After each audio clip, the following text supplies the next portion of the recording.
Mesdames, Messieurs, chers entrepreneurs et aspirants-entrepreneurs, bienvenue à Podcast Affaires de foi.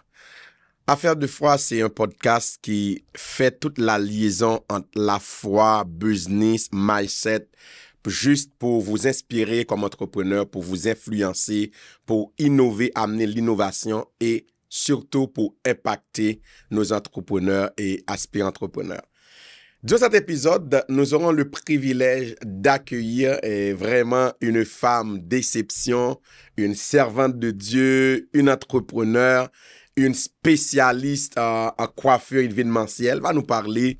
Elle est cofondatrice du Salon Elior. Elle est aussi mère de famille, conférencière, épouse et surtout la servante de Dieu. À travers cet épisode avec elle, nous allons parler de mindset, nous allons parler de son parcours comme entrepreneur de foi. Nous allons aussi parler quels ont été ses défis parce que, comme vous savez, comme tout entrepreneur, quand nous commençons, ça n'a pas été toujours rose et même si nous avons connu du succès, mais jusqu'à présent, on fait face, on deal avec encore des défis. C'est vraiment un plaisir d'accueillir sur le plateau d'Affaires de foi cette femme d'exception. Bonjour, Madame Pasteur. Bonjour, Sabine. Bonjour, Pasteur, ça va bien? Est-ce que je peux appeler Sabine? Est-ce que je peux tutoyer? 100%. 100%, s'il te plaît, même, au contraire. OK, parfait.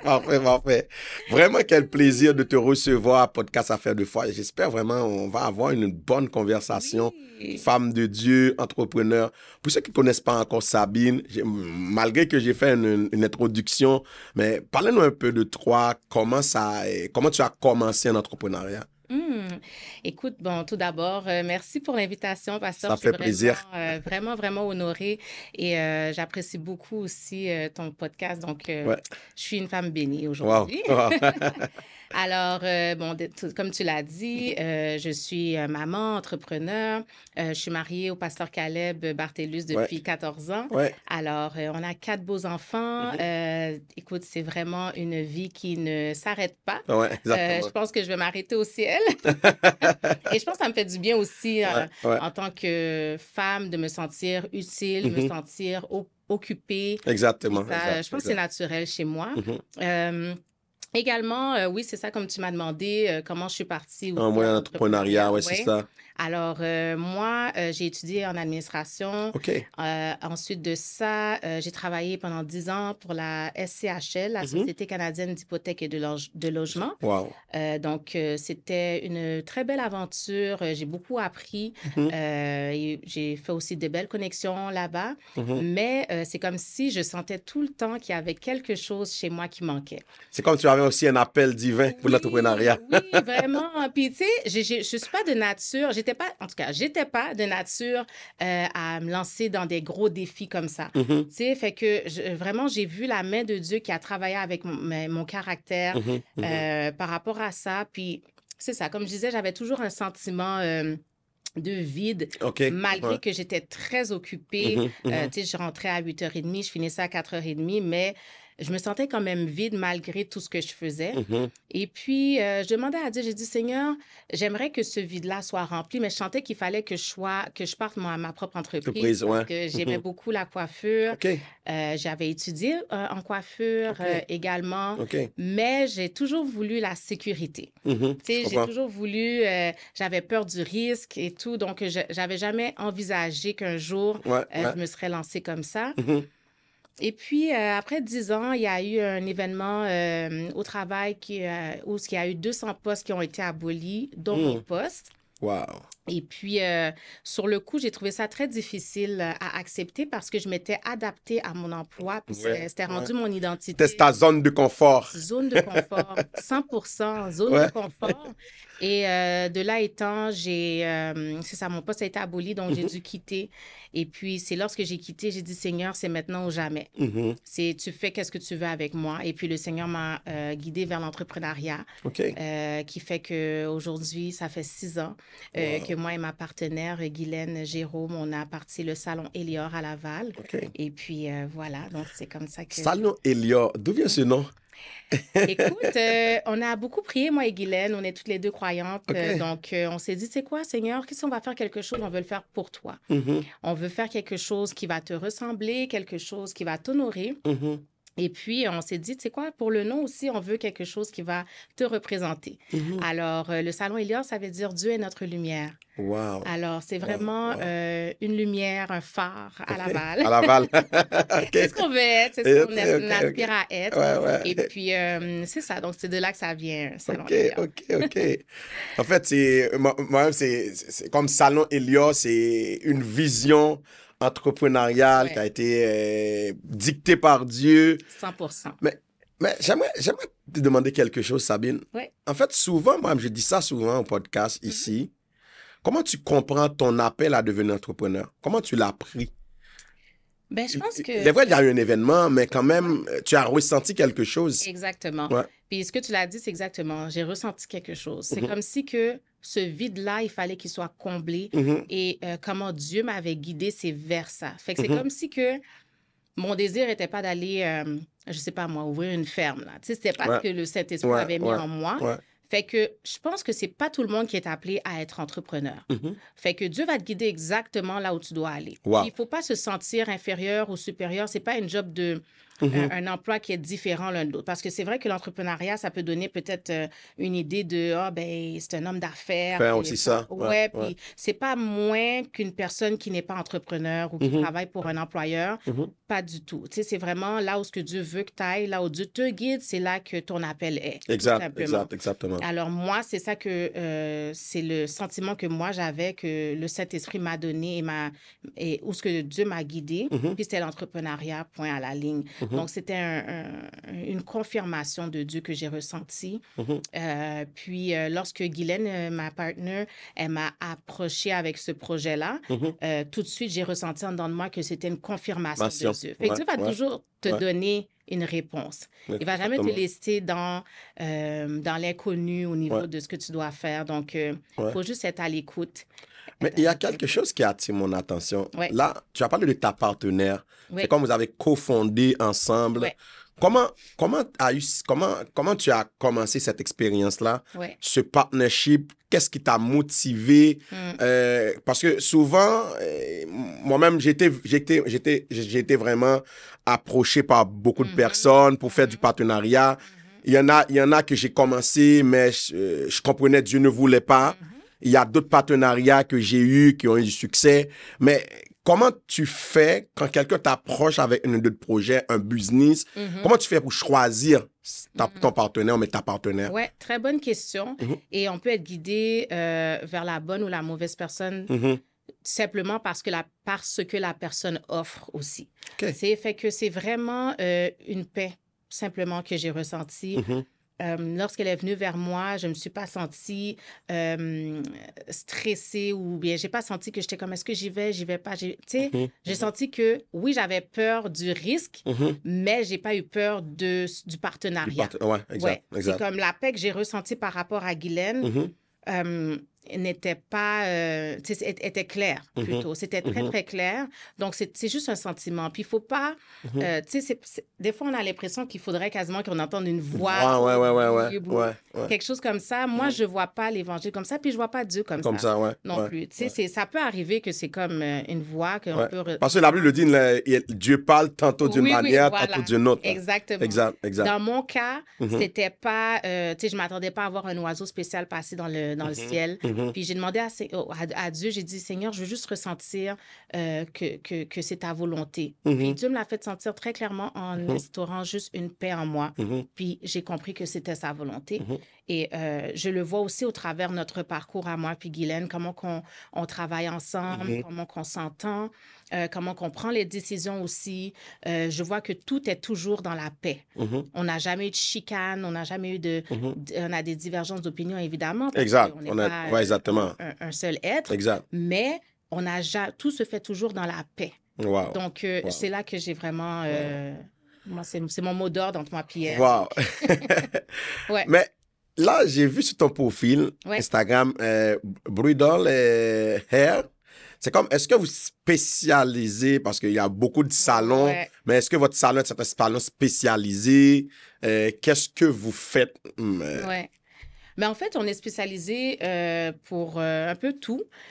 Par contre, qu'est-ce que moi et Guylaine, on aime beaucoup faire, ce sont les coiffures de mariage. OK. Donc, c'est pour ça qu'on a écrit aussi on fait du bridal et tout ça, mais on fait vraiment tout. Des lavages, traitements, des cheveux naturels, surtout les tresses, les extensions. Maquillage, en tout cas, on fait vraiment beaucoup de choses. Mais aussi, c'est pas tous les salons qui font des cortèges ou des mariages. Donc, moi et Guylaine, on le fait avec certaines filles aussi du salon. Donc, on l'a mentionné parce que c'est une chose, c'est un aspect de plus qu'on offre au salon. Wow. Ouais. Comme spécialiste en coiffure, c'est quoi l'importance, selon toi, pour un entrepreneur d'être chic? D'avoir de beaux cheveux pour ses réunions, soit des réunions d'affaires. Mais même quand tu es dans ton entreprise, c'est important d'être chic aussi, là, dans le fond. C'est quoi l'importance, si vous voulez inspirer un entrepreneur qui écoute une spécialiste en soins de cheveux, c'est quoi l'importance, selon toi, pour un entrepreneur d'avoir toujours de beaux cheveux, des cheveux soignés? Ben déjà là, moi je dis toujours, si l'intérieur n'est pas soigné, ça ne sert à rien de soigner l'extérieur. Wow. Parce que pour moi, c'est une façade. Puis ça commence, tout commence de l'intérieur. Wow. Donc, même si que tu vas en entrevue ou bien en conférence, peu importe, si tu peux paraître très, très bien, mais ça va toujours transparaître que tu ne vas pas bien ou bien que tu n'as pas pris soin de toi à l'intérieur. Donc, tout d'abord, première chose à faire, c'est ça. C'est de prendre soin de sa santé mentale, de prendre soin de soi à l'intérieur. Deuxièmement, l'extérieur. Quand tu parles du côté chic, du côté bien paraître, je pense que c'est nous sommes l'image et la carte de notre entreprise. Exact. Donc, avant de présenter ta carte, les gens vont te regarder. Ils vont se fier à ce qu'ils voient. Alors, peu importe comment tu fais tes cheveux, peu importe comment tu t'habilles, depuis que toi, tu es bien là-dedans et que ça représente bien ta compagnie, go for it. Yeah. Mais moi, les cheveux, c'est sûr que c'est mon affaire. Exact. J'aime ça. Alors, pour moi, bien me coiffer ou bien me sentir, quelle que soit la coiffure que je fais, elle doit quand même être, je dois me peigner. Là. Exactement. Mais comme je te dis, je prône beaucoup le bien paraître. De l'intérieur vers l'extérieur. Beaucoup. Beaucoup. Moi-même, j'ai mon coach qui appelle ça, si tu veux conquérir ton empire externe, commence d'abord à conquérir ton empire interne. Très fort. C'est comme, moi, des fois, je le mets dans un contexte spirituel même, parce que si tu n'es pas capable à prendre soin de toi, tu ne peux pas prendre soin des autres, là. À 100%. À 100%, et tu ne peux même pas prendre soin de ton entreprise non plus. Exact. Tes employés non plus. Tu veux faire grandir ta compagnie, mais tu ne vas pas bien. Comment qu'on va faire ça? Exact. Donc, pour moi, ça, c'est le numéro 1. Je suis très... Je prône beaucoup ça. Mais c'est sûr que je prône beaucoup aussi la santé physique aussi. Bien prendre soin de soi, s'entraîner, bien manger. Puis, je dis pas que je suis full vegan, mais je fais des efforts. Je me laisse pas aller. Je m'entraîne. Oui, j'ai 4 enfants, mais chez moi, j'ai ma petite télévision. C'est ce que j'allais demander tout de suite là. C'est comme maman de 4 enfants, servante de Dieu, femme de pasteur et entrepreneur.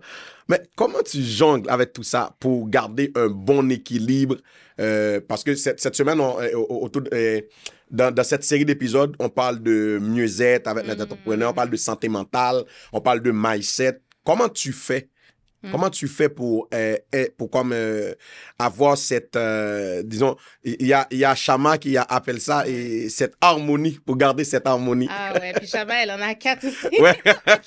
Je sais. Ben écoute, sincèrement, premièrement, c'est la force de Dieu, tout simplement. Wow. Ça, là, je ne peux même pas prendre aucun bénéfice là-dessus. Là, aucun crédit. Aucun crédit. C'est vraiment la force de Dieu, mais deuxièmement, comme je disais, c'est penser à soi aussi physiquement. Parce que je ne veux pas, je suis une femme mariée, pasteur. Fait que je dois quand même bien paraître pour mon mari. C'est ça. Je dois bien paraître pour moi et être en santé aussi pour tout ce que je fais. Exact. exact. Parce qu'imagine-toi donc, comme tu l'as mentionné, je fais beaucoup de choses, mais si je me laissais aller aussi physiquement, le corps ne pourrait pas suivre tout ce que je fais. Exact. Donc, pour mon bien-être et pour que toutes mes affaires fonctionnent bien, il faut que je prenne soin de moi aussi. Donc, j'encourage toutes les femmes, tous les hommes, tous les hommes, pardon, à s'entraîner. Ouais, OK? ouais, à prendre soin de... Ben oui, parce que le corps, les os, tu sais, il faut que ça se... Ouais. faut que ça s'entraîne là, Ouais, pour que ça fonctionne bien, tu sais. Puis vous voyez, il y a plein de gens qui avancent dans les 70-80 ans, puis des fois, on les voit, ils sont bien en forme. Exact, bien en santé. toujours bien en santé, ouais. Puis Ils font de la marche et tout, ils font de la marche. Ouais. J'ai un oncle là, il est très, très bien, il paraît bien, totalement, puis je pense qu'il va avoir 70 ans, mais il marche tous les jours, 1 heure par jour. Wow. Mais tout le monde est toujours en train de le complimenter. Ouais. Puis j'écoutais ça aussi dans un podcast cette semaine. La dame, elle disait comme ça parce qu'elle avait 75 ans, mais elle avait l'air d'avoir 50 ans, là. Wow. Le sport, ouais. Oui. Puis elle disait comme ça, ben, tu sais, arrêtez de demander qu'est-ce que j'ai fait pour arriver là. Elle a dit, oui, j'ai bien mangé, oui, je me suis entraînée, mais c'est pas quand on a un cancer ou quand on est malade qu'on est comme, qu'est-ce que je peux faire maintenant pour régler ça? Non, faites-le maintenant pour être capable de dire, voici ce que j'ai fait pour ne pas être malade, pour ne pas... Tu comprends? Exact. Oui, il faut prendre le... faut prendre soin de soi. C'est important. Maintenant. C'est ça. En fait, on va faire un petit retour en arrière, Sabine. Oui. Tu te rappelles de la pandémie, hein? Bien sûr. La pandémie, ça a amené beaucoup de changements pour les entrepreneurs, surtout dans ton secteur. Et maintenant, les salons étaient fermés. Comment tu as dealé avec ta partenaire avec ce changement-là?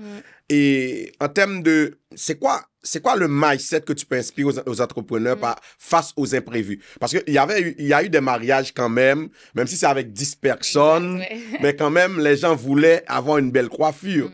C'est pas dans le salon parce que c'était fermé. Exact. Comment vous avez dealé avec ça face à ces imprévus-là? Comment... C'est quoi... Qu'est-ce que ça a été votre mindset pour que vous avez passé, parce que je me suis dit, toute entreprise qui a connu la pandémie et qui reste encore là, non seulement la grâce de Dieu, mais aussi il y a un mindset qui est accompagné de ça. 100%. Comment tu as vécu ça? D'abord, dis-toi que nous, quand on a ouvert le salon, c'était en 2019, en juillet 2019. OK.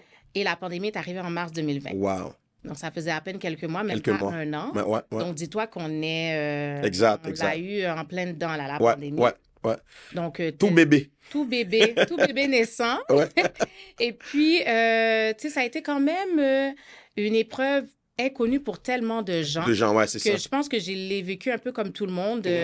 L'inquiétude, ne pas savoir qu'est-ce qui va se passer, même pour nous en tant que personne.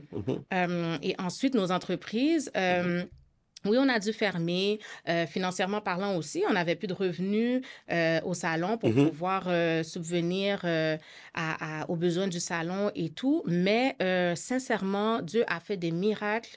Tu sais, il y a eu des subventions un peu pour les entrepreneurs. Ça a beaucoup aidé. Il y avait eu aussi... il y avait de l'aide aussi au niveau de la ville, de Laval, en tout cas. Fait que ça nous a beaucoup aidé. Et puis, avec moi puis Guylaine, on a collé piécé, là. Et puis, on a réussi à s'en sortir. Mais, tu sais, je me sens quand même très bénie de savoir que nous, on a réussi à traverser. À traverser ça parce qu'il y a tellement d'entreprises qui ont fermé, qui étaient bien plus avancées que nous. Jusqu'à présent, on a des impacts. Ben oui, qui étaient beaucoup plus avancées que nous au niveau des années, de l'expérience et tout. Donc, je ne peux que dire merci Seigneur et que c'est juste par la grâce de Dieu que ça nous est arrivé. D'être capable de dire, OK, aujourd'hui, on est encore là après 6 ans et qu'on a pu passer au travers de la pandémie, mais c'était pas facile. C'était pas facile. Et puis, il y a beaucoup de gens qui nous demandaient même de faire des petites passes vite. Est-ce qu'on peut venir au salon, même si on garde les lumières fermées et tout? Mais, nous, on ne veut pas tomber malade non plus. On a des enfants, tout ça. Donc, malgré qu'on, comme je te dis, des fois, on a des propositions qui sont alléchantes, mais quand c'est un petit peu hors de la volonté de Dieu, c'est ça. Ça valait pas la peine. Et puis Dieu nous a gardés encore aujourd'hui. Donc, remercie le Seigneur. C'est ça. Mais en fait, en parlant de ça, il y a une question qui m'est venue en tête. C'est, mais comment... Comme Israël, à un certain moment, Israël, quand il était en Égypte, il a dit, Seigneur, nous songeons tous que quand ils étaient dans le désert, ils commençaient à se rappeler des épices, de la nourriture qu'il y a en Égypte. Comme entrepreneur surtout, qui fait un saut du salariat à l'entrepreneuriat, si on peut me permet le néologisme, là, du salariat à l'entrepreneuriat. Ouais. Mais est-ce que des fois, dans ton parcours entrepreneurial, tu te dis, mais qu'est-ce que j'ai fait? Pourquoi j'ai laissé? Et comment tu résistes à ça? Ouais, tu sais quoi? Ça m'est jamais arrivé. OK. Ah non. Ouais. Oh non, ça n'a pas de prix. Quand on est dans notre appel, ça n'a pas de prix, puis on n'a plus envie de retourner. Wow. Pas du tout, parce que, premièrement, il y a la liberté d'être capable de faire son horaire. Puis le fait que j'ai 4 enfants, ça n'a pas de prix de voir mes enfants rentrer à la maison. Wow. Ou être capable de dire, OK, tu sais quoi, je vais aller les chercher aujourd'hui, les retourner à l'école. Wow. Ou bien, tu sais, ça n'a pas de prix pour moi. Puis ça, c'est c'était un des critères les plus importants pour moi. C'était d'être présente pour mes enfants, de passer plus de temps avec eux. Oui, c'est vrai que tu fais beaucoup d'heures. Tu travailles beaucoup plus dans l'entrepreneuriat. C'est ça qui est différent. Tu travailles beaucoup plus. Les gens ne pensent pas à ça, mais... souvent, les gens vont faire ça. Mais je pense que c'est la liberté au niveau de l'horaire qui me plaisait beaucoup. Donc, non, je n'ai jamais pensé à ça. Et puis, grâce à Dieu, tu sais, Dieu a toujours subvenu à mes besoins, même si que mon salaire n'était plus là. J'étais quand même très bien avant, mais moi, je suis quelqu'un, je me contente de peu. Hein, tu sais, pas peu, mais je veux dire que mon contentement intérieur, c'est mes enfants, c'est ma famille. Le reste, c'est beau, c'est bien, mais ça ne fait pas partie de mes critères de vie pour être en termes de valeur. Oui, mais ça ne m'empêche pas de vivre si je ne les ai pas. OK, voilà, tu sais, ça ne m'emmène pas la joie ou le bonheur. Mais j'aime tellement ce que tu viens de dire là, parce que j'ai participé à une conférence il y a 2 semaines. Et il y a un conférencier qui a présenté pas un panel, là, une conférence. Le titre était 6 éléments essentiels, mais 6 éléments clés à savoir pour ne pas essayer, pour ne pas perdre ta vie en essayant de la gagner. Wow. 6 éléments essentiels pour ne pas perdre ta vie en essayant de la gagner. Souvent, c'est ce qui arrive aux entrepreneurs. On recherche de l'argent, on recherche, mais c'est comme les gens qui comptent pour nous, les gens qui sont précieux. C'est exactement ça. Je pense que je vais t'inviter à l'épisode sur la famille. Là. Écoute, oui, puis c'est exactement ça. C'est exactement ça. C'est que je pense que c'est là aussi que tu es capable d'avoir une tête un peu plus sensée, parce que, imagine-toi, pendant la pandémie, quand j'avais pas d'argent, il y a des gens qui se sont suicidés. Exactement, Tu comprends ce que je veux dire? Si moi, je m'attachais seulement à ces choses-là. À ces choses-là, exact. Où je serais aujourd'hui. Tu comprends ce que je veux dire? Parce que moi, je viens de quitter mon emploi pour partir en entrepreneuriat et puis, boum, il n'y a plus de revenus. Qu'est-ce qui se passe? Tu comprends ce que je veux dire? Mais mon bonheur ça peut appeler beaucoup, ça peut appeler à déprimer. Il y a des gens qui ont été déprimés, suicidés, mais mon bonheur n'est pas rattaché à ça. Fait que c'est ça que je te dis. Fait que pour moi, c'est le plus important, c'est de passer du temps avec mes enfants, les voir grandir. Parce que je te le dis, là, quand j'ai quitté mon emploi, je suis tombée malade pendant 1 semaine. Une semaine couchée, pas capable de bouger parce que j'étais dans une adrénaline pendant les 10 dernières années. À courir le matin, préparer les enfants, partir prendre le train, aller jusqu'au centre-ville. Dès que j'ai fini, 8h30, boum, je recours encore vers mon train, aller chercher les enfants. C'était rendu une roue qui ne s'arrêtait plus. Puis quand j'ai arrêté de travailler, je suis tombée malade parce que mon corps a fait comme un genre de choc. Je sais pas comment l'expliquer, mais j'étais vraiment pas bien. Puis que le fait même que j'allais plus travailler, je sais pas, tout a comme...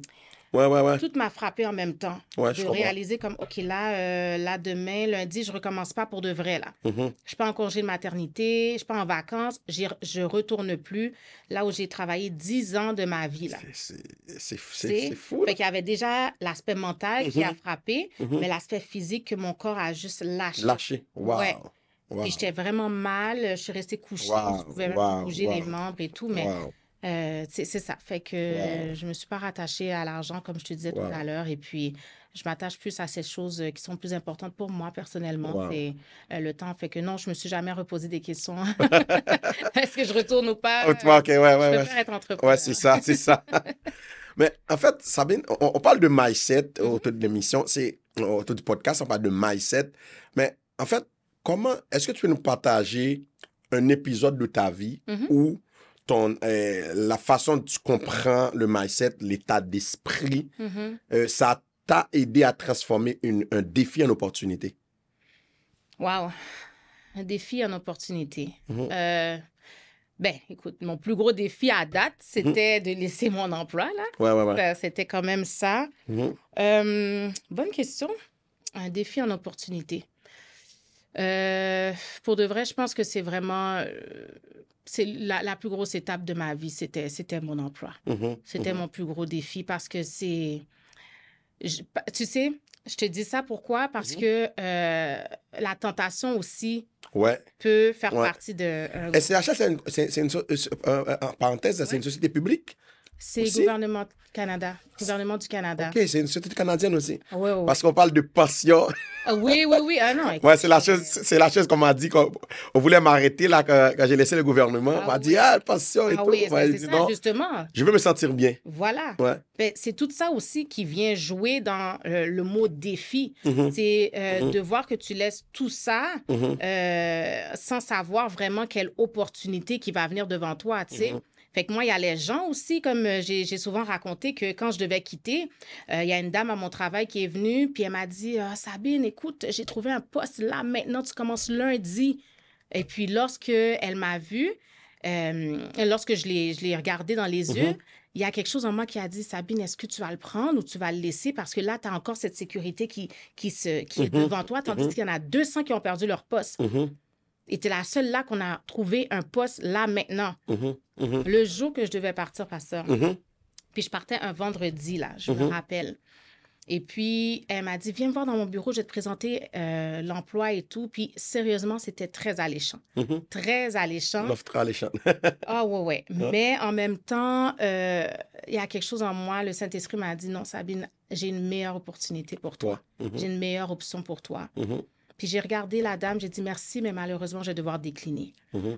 Puis elle m'a regardée, elle m'a dit « Impossible, pourquoi? Pourquoi je t'offre un emploi là et tout? » J'ai dit « Je sais, mais c'est parce que j'ai un plus grand rêve que je dois accomplir et puis ça ne me permettra pas d'accepter l'emploi et tout. » Elle m'a dit « C'est quoi? » J'ai dit « J'aimerais ça me lancer en entrepreneuriat puis partir ouvrir un salon et tout. » Elle m'a regardée, puis elle a versé une larme. Elle a dit, je t'admire, Sabine, beaucoup, parce que il y a 30 ans, moi aussi, j'avais voulu partir ma compagnie, puis je ne me suis jamais lancée. Puis aujourd'hui, je te vois qui refuse ce poste. Je me vois en toi qui aurait dû faire le même choix que toi il y a 30 ans. Elle a dit, vas-y, fonce, t'es capable. Puis bonne chance. Puis pour moi, ça, c'était une tentation, je pourrais dire, qui m'aurait fait manquer cette opportunité-là que j'avais devant moi de pouvoir partir en affaires et de plus regarder en arrière.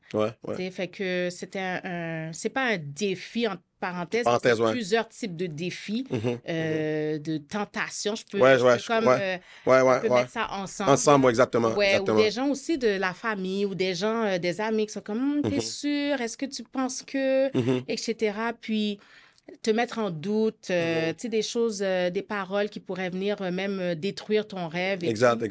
Mais depuis toi, tu es focus, tu sais où tu t'en vas et tu sais quelle opportunité qui est devant toi, quelle vision Dieu a mis dans ta vie. Ça ne sert à rien de regarder en arrière, c'est juste de focus, mettre des œillets et continuer tout droit. Exact.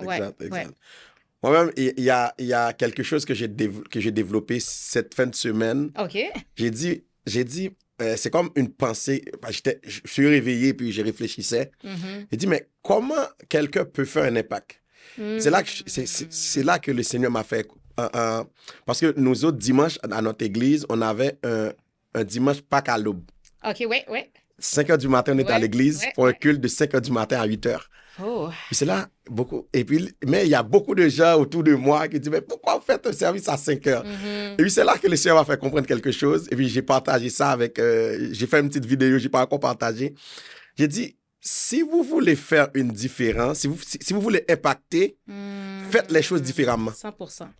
Parce que souvent, ce qui arrive, on veut être confortable, on veut se conformer à ce que les gens pensent, à ce que les gens disent. 100%. Pourtant, l'impact que nous allons créer, c'est en faisant ce que le monde ne fait pas. 100%. Ouais, c'est vraiment ça, là. Très fort ce que tu dis. Puis, tu sais, Dieu nous a créés, tu sais, les hommes, on est comme un grand casse-tête.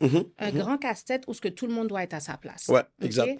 Fait que techniquement, ce que toi, tu vas faire, c'est Dieu t'a choisi toi pour faire cet impact-là. Mais si tu n'es pas à ta place ou si tu regardes aux autres, c'est là que tu vas rater ta place dans le grand casse-tête. Exact. Tu sais, quand on place un morceau à la mauvaise place, ça ne rentre pas, ça fait pas. C'est pas au bon endroit. Tu cherches. Tandis que ton trou est là. Ton trou est là, mais toi, tu cherches à essayer de rentrer d'autres aspects, tu comprends? Mais tout ce qu'on te demande, c'est de, comme tu l'as dit tout à l'heure, de faire quelque chose de différent. C'est ça. Afin de voir quelque chose de différent arriver dans ta vie pour être à la bonne place. Exact. Tu comprends? Exact. Fait que ce que tu as dit, c'est vraiment fort. C'est une parole que j'utilise beaucoup aussi. C'est de faire quelque chose de différent pour voir quelque chose de différent arriver dans ta vie. Exactement. Et c'est une parole qui me suit, que j'utilise beaucoup. Quand on voit qu'on est en train de stagner ou bien que c'est un peu stationnaire, ça veut dire qu'il y a quelque chose qu'on ne fait pas. On est encore... il faut changer de niveau. Il faut changer de niveau. Quand ça devient routinier, là, il ne se passe rien, il n'y a pas d'évolution. Même au niveau entrepreneurial aussi. On voit que la business, elle n'avance pas, il y a quelque chose. Non, ça veut dire qu'il faut évoluer. Il faut changer les choses. Il faut innover, là. Soit dans sa vie personnelle, entrepreneuriale, c'est comme ça. Il faut que ça bouge. On est là pour avancer. C'est ça. Et puis, voilà. C'est ça. Mais là, en fait, Sabine, quand je t'ai entendu, on a parlé vraiment... J'ai vu la fondation même de ton salon. C'est sûr, c'est comme l'appel divin, c'est Dieu. Mais comment tu vis ta relation avec Dieu au quotidien dans ton entreprise? En d'autres termes, présentement, je développe une conférence sur placer ou bien replacer Dieu à la tête comme CEO de notre compagnie. Est-ce que c'est Dieu votre CEO? Et si c'est Dieu votre CEO, peux-tu partager avec l'auditoire comment tu vis une relation avec ce CEO-là à travers tes décisions stratégiques, à travers ce que tu fais dans ton entreprise? Bien, tout d'abord, c'est déjà de ne pas avoir honte de qui on est. En entrepreneuriat, la personne qui te donne la personne qui t'a donné ton entreprise, c'est Dieu. Exact. Fait que partout où tu vas, sois fier de représenter ton employeur qui est Dieu. N'aie pas honte. Ça, c'est première chose. Deuxième chose, au salon, nous, ce qu'on fait, on n'a pas peur de oindre les chaises d'huile, de prier sur chaque chaise, de prier avant d'entrer. Même à chaque fois que je vais au salon, je demande à Dieu de bénir mes mains, de bénir la cliente que je vais avoir, ou bien que ce soit un moment qui va transformer sa vie. Je déclare des choses sur la vie de mes clients aussi, parce que je me dis que chaque client qu'on a, c'est Dieu qui les envoie, c'est Dieu qui les a choisis, elle, pour qu'elle vienne à mon salon, ma chaise, aujourd'hui, à ce moment-là. C'est ça. Ça veut dire, Seigneur, il faut que j'impacte cette personne-là, que ce soit par une parole, que ce soit juste une coiffure, même si on a fait silence, juste l'atmosphère dans laquelle qu'elle soit rentrée dans mon salon, qu'elle puisse ressortir encore plus en paix, encore mieux, qu'elle puisse sentir qu'il y a quelque chose qui s'est passé. Fait que c'est pas d'avoir peur de mettre Dieu dans tous les aspects de notre entreprise, même si qu'on est je sais pas moi, on vend des produits. Il faut déclarer sur ces produits les gens qui vont les utiliser, qu'ils puissent être impactés par ça, qu'ils puissent sentir qu'il y a une différence dans leur vie. Fait qu'on a un appel, on a un mandat. On n'est pas là sur la terre pour rien. Dieu t'a choisi toi dans cette entreprise parce qu'il a un travail à faire avec toi. Donc, tout ça n'a rien à voir avec nous, pasteur. Oui, exactement. Mais vous êtes d'accord avec moi que l'entrepreneuriat, définitivement, c'est un appel divin? C'est un appel divin. Comme n'importe quoi qu'on va faire, c'est divin.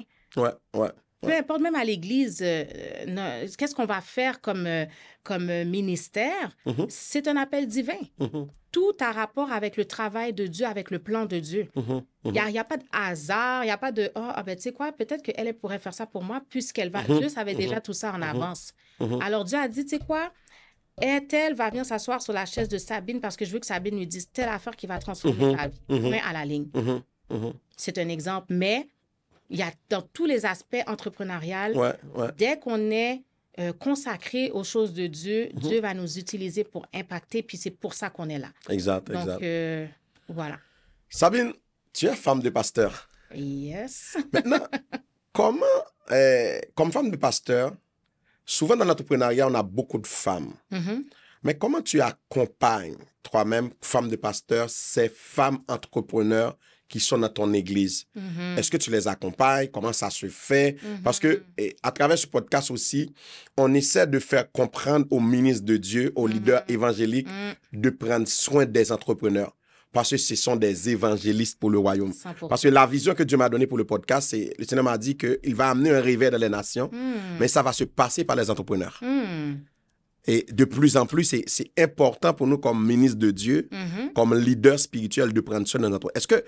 Qu'est-ce qu'il y a un programme? Je sais qu'il y a beaucoup d'entrepreneurs dans ton église, des femmes, des hommes, mais comme femme de pasteur, comment vous accompagnez ces entrepreneurs-là? Ben, écoute, c'est une super bonne question. Moi, à mon église, je suis directrice du ministère des femmes. OK. Donc, c'est moi qui organise un petit peu tout. Donc, j'ai quand même une facilité d'introduire nos entrepreneurs femmes à l'église. Puis, je dis femmes parce que c'est le département duquel je m'occupe. Par exemple, lorsqu'on a des activités, je demande à toutes les femmes, est-ce qu'il y en aurait qui aimeraient ça présenter leur compagnie, qui veulent mettre des tables. Puis moi, j'ai pas de revenus, je fais pas de commission ou quoi que ce soit. C'est vraiment, je veux juste les encourager, juste amener vos choses, mettez des tables parce qu'on est beaucoup de femmes à l'église. Puis quand on fait des activités, il y a quand même beaucoup de femmes, beaucoup de gens qui viennent. Donc, je suis comme, c'est une super opportunité pour vous de présenter votre compagnie. C'est gratuit. Puis je veux les encourager. Quand on fait des retraites, par exemple, de femmes, je demande à chaque entrepreneur de se lever, de se présenter, mais de présenter aussi leur compagnie afin que les gens puissent les connaître. Puis je demande à tout le monde de prendre leurs réseaux sociaux, d'aller liker leur page pour les encourager. Exact. Par exemple, s'il y a quelqu'un qui fait des petits gâteaux, des biscuits, si je fais une activité des femmes, je vais demander à cette personne-là de faire, je vais leur donner le contrat, etc. Il y a quelqu'un qui vendait des jus, vegan, là. J'ai demandé de faire, elle a fait des petits échantillons, tout le monde est venu, ils ont acheté. Donc, c'est comme ça que je peux les encourager, c'est ce que je peux faire. Donc, de mon côté, je trouve que c'est quand même très bien. Oui, c'est très bien, c'est très bien. Et c'est d'utiliser aussi ce qu'on a à côté de nous. C'est d'utiliser, il y a des gens qui font des savons, il y a tellement de compagnies maintenant, mais j'encourage les gens de mon assemblée à utiliser les gens qui sont autour de nous. On est les premiers. Les premiers, normalement, c'est supposé être la famille. C'est ça, exactement. Nos amis qui utilisent nos produits, ou bien qui nous encouragent, tout simplement. On n'est pas obligé de... Si ça ne fait pas notre affaire, ça ne fait pas. Oui, exactement. Mais c'est de les encourager. Fait que moi, de mon côté, c'est ce que je fais à mon assemblée. Puis je leur donne des conseils aussi s'ils ont besoin de... Il y en a surtout qui veulent se lancer. Il y a même des jeunes aussi qui veulent se lancer, des jeunes femmes et tout. Puis on a chaque premier dimanche du mois, on fait une journée carrière.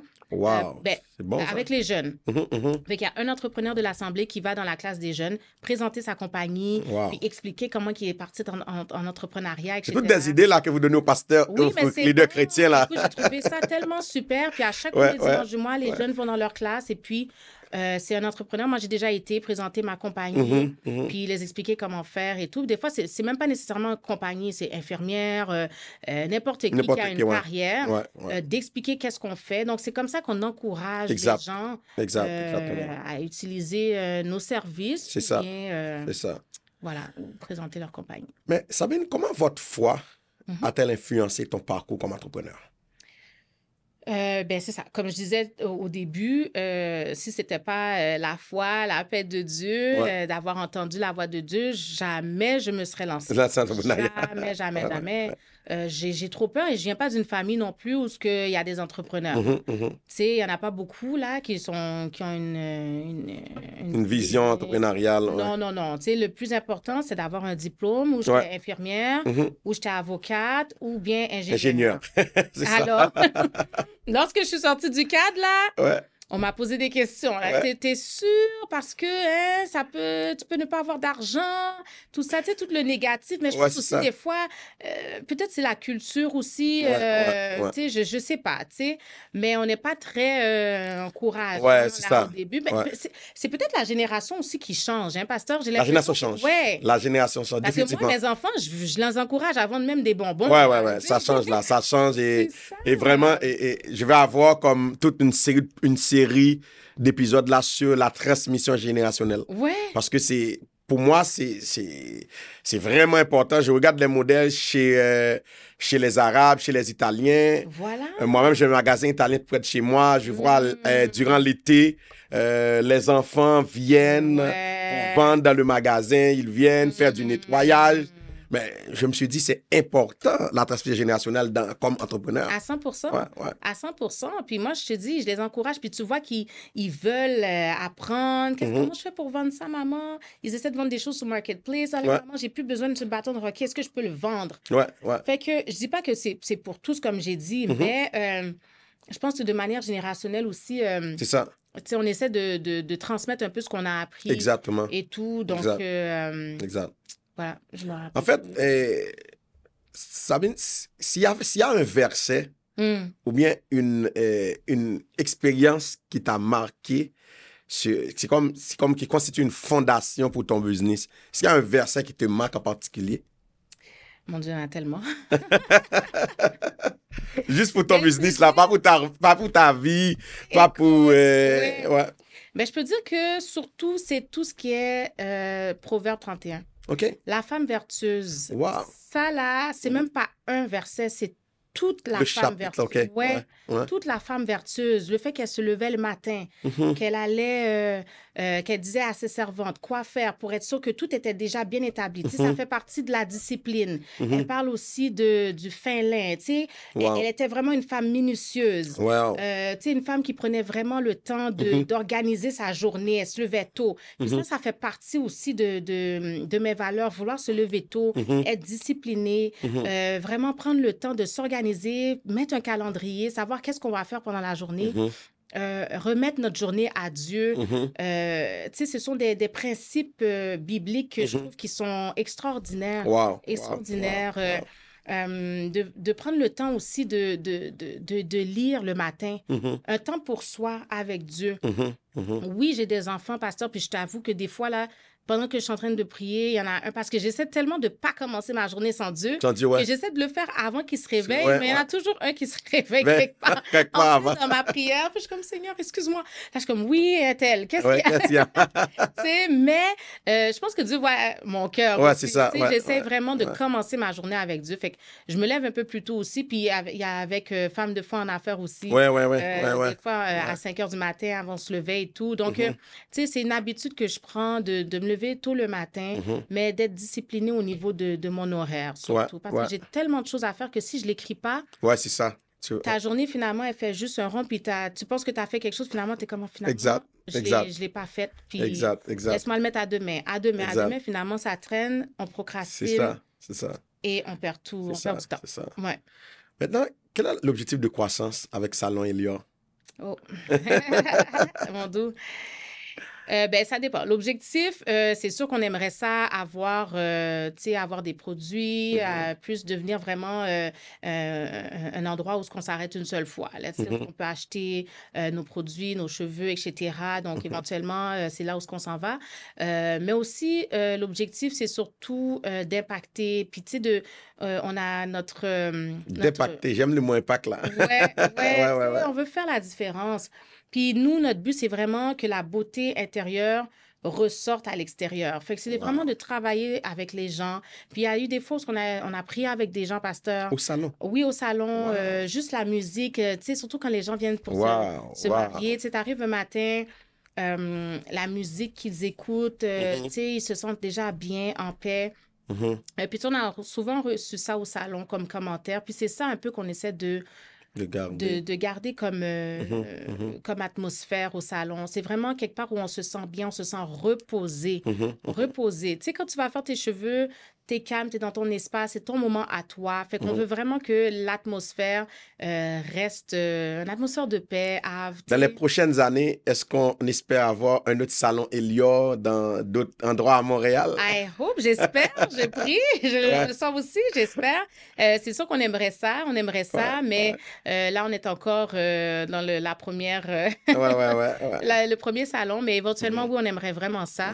Mais on a plein de projets à venir. Mais ça fait tellement de bien de rentrer dans... Moi-même, je ne sais pas si les gens qui écoutent les podcasts, là, je ne connais pas les barbershops chrétiens, je ne le connais pas, mais ça fait du bien quand tu rentres dans un endroit, l'atmosphère Ouais. qui règne. Parce que, en fait, je dis ça souvent aux gens, l'atmosphère a vraiment Ouais. un impact sur les spirituels. Parce qu'il y a une atmosphère que tu mets dans ta maison, dans ta chambre. Cette atmosphère-là peut avoir un impact sur ta vie spirituelle. À 100%. Ben, si tu es comme quelqu'un et c'est toujours de la musique païenne qui est dans ta voiture, mais ça va impacter À sur ta 100%. vie. Sur ta À vie. Parce que 100%. c'est la Bible va nous dire que entraînez-nous par des hymnes, par des cantiques, par des psaumes.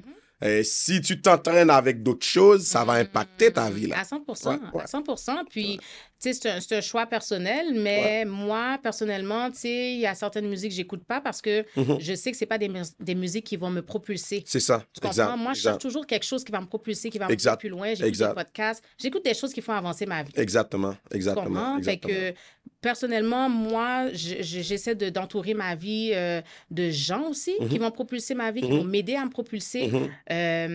J'écoute des choses, des émissions aussi. Tu sais, je sais pas que ma vie est seulement ça, là. Tu sais, j'ai quand même des moments où je m'amuse, je prends du temps pour moi aussi. Mais principalement, les choses qui peuvent impacter ma vie, comme tu disais, la musique, peut-être les émissions aussi. Je fais attention pour ne pas nécessairement me laisser embourber par n'importe quoi. Oui, parce qu'on est facilement influençable. Hein? Exactement. Puis pour être capable d'enlever une habitude, là, chez nous, ça prend à peu près 21 jours. Là, Exact.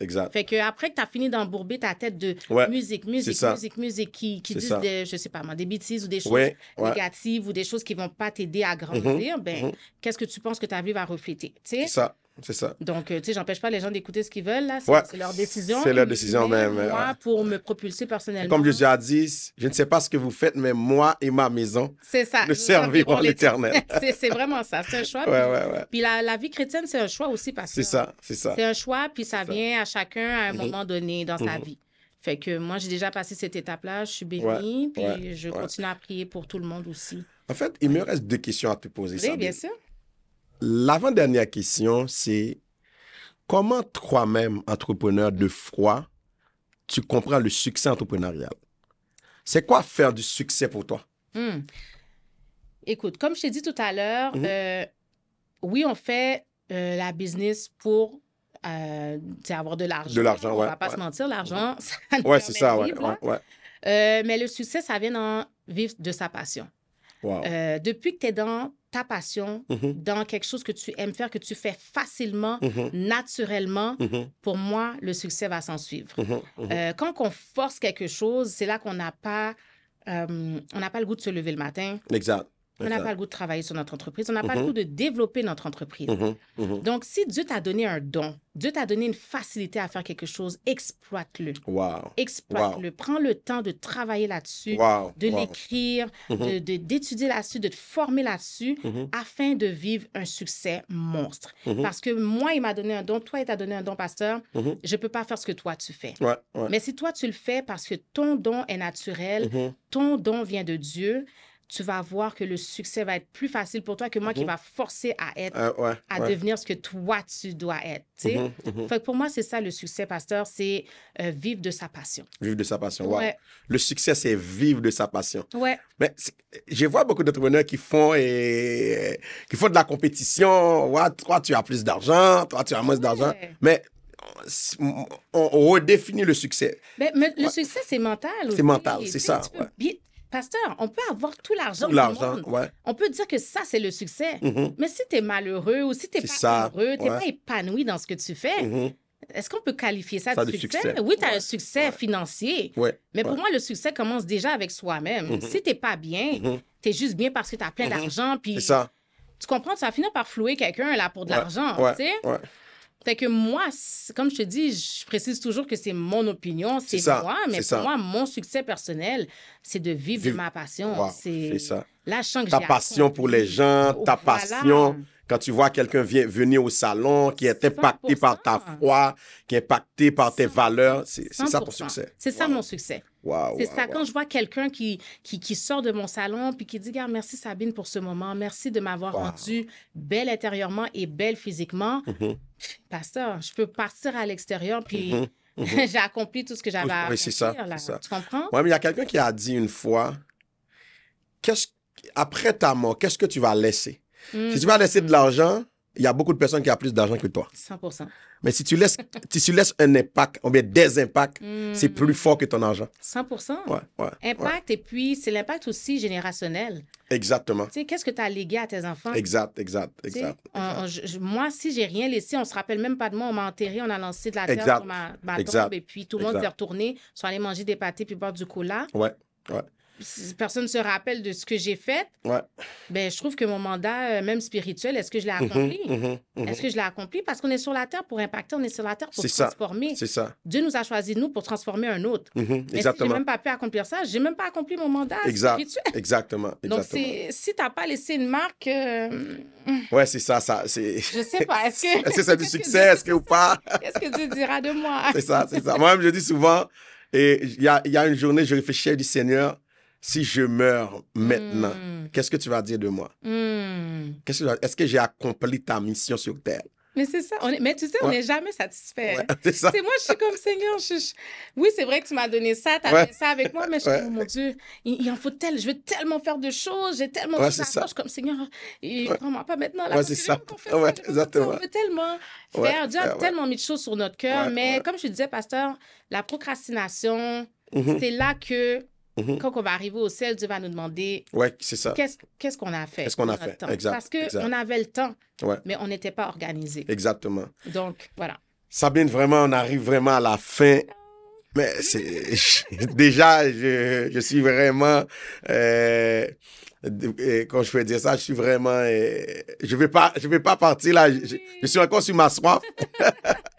Mais c'est un beau moment. Une dernière question que j'aimerais te poser. Quel conseil auriez-vous pour un futur entrepreneur, un aspirant entrepreneur ou un entrepreneur qui a Dieu dans sa vie, mais qui ne comprend pas encore la réalité de mettre Dieu à la tête comme CEO de son entreprise? Quel conseil auriez-vous pour un entrepreneur qui ne comprend pas encore cette réalité et aussi pour un entrepreneur qui hésite à se lancer dans ce défi entrepreneurial?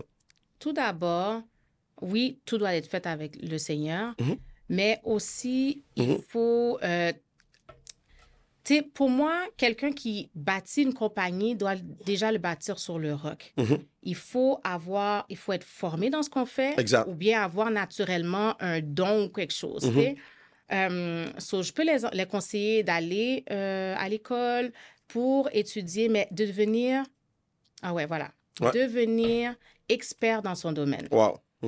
Deviens l'expert dans ton domaine. Comme ça, lorsque quelqu'un va te demander d'expliquer ta compagnie, d'expliquer ton entreprise, d'expliquer ce que tu fais, qu'il puisse se dire, ouf, tu sais quoi, elle vend du pain, mais mais la façon dont elle m'a expliqué comment le pain a été fait, comment le pain se pétrit, comment j'allais acheter chez elle. Deviens expert dans ce que tu fais. Lis, étudie, dors pas la nuit au pire, mais sois sûr d'être capable de représenter ta compagnie comme si c'est toi qui avais inventé le pain. Voilà. Merci Sabine, vraiment un grand merci. Ça a été un plaisir de te recevoir sur le plateau du podcast Affaires de foi. Nous sommes vraiment, vraiment inspirés par ton parcours. On a abordé beaucoup de sujets et j'espère vraiment que nos auditeurs, nos fidèles abonnés pour ce podcast vont être impactés, inspirés par ton parcours et par tout ce que le Seigneur a accompli dans ta vie. J'espère. J'espère avoir impacté. Merci.